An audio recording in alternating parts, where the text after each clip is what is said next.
Жоба Ордабасы дайындаған Күмісші Жаслан. Ғылыми жетекшісі Жолан Емира. Аннотация. Ордабасы оңтүстік Қазақстан облысы, Ордабасы ауданындағы таулы өңір.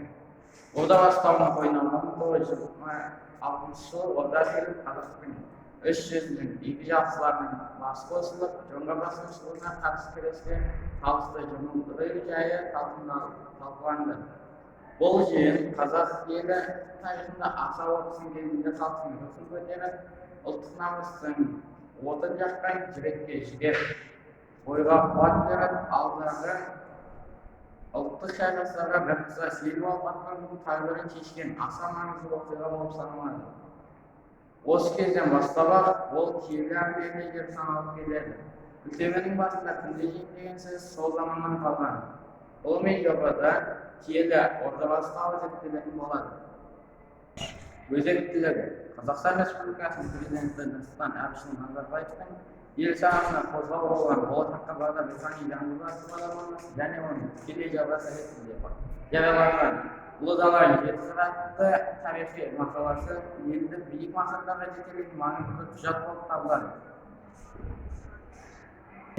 Елбасы бұл бағдарламасында ел тарихын білетін, бағалайтын және бастан ететін халықтың болашағы зор деп айтып кеткен. Қазақтың әрбір тауы мен тасының, бұлағы мен өзен суының тұнықтырған тарихы бар. Сондай-ақ бойында киелі де қастерлі орындары үлкен тарихының ұшырасып жатқан қызықты оқиғалары бүгіп жатқан қасиетті өлкенің Ордабасы тауы. Қазақстан Республикасының тұңғыш президенті Нұрсұлтан Әбішұлы Назарбаев 100 нақты қадам бағдарламасы аясында елімізде киелі жерлерге көңіл бөліп тарихи айтыстарды дамыту бойынша Ордабасы тауын зерттеу ғылыми жобаның өзектілігі болып табылады. Жобаның негізгі мақсаты Ордабасы тауының ерекшелігін зерттеу, киелі тау туралы аңыздарды қарастыру, таудың бүгінгі қасиетіне тоқталу, рухани жаңғырудағы сипаттау және патриоттық сананы ынталандыратын ұлттық құндылықтарды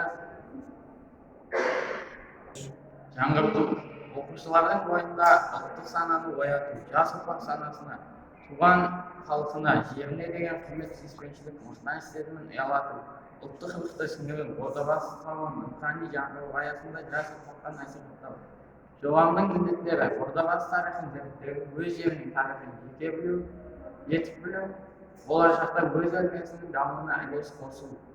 Ордабасы жерінде 1903 жылы Ресей, Қазақстан, Өзбекстан, Түркістан президенттермен бірге 150 мың адамнан құралған 22 делегациясы қатысқан.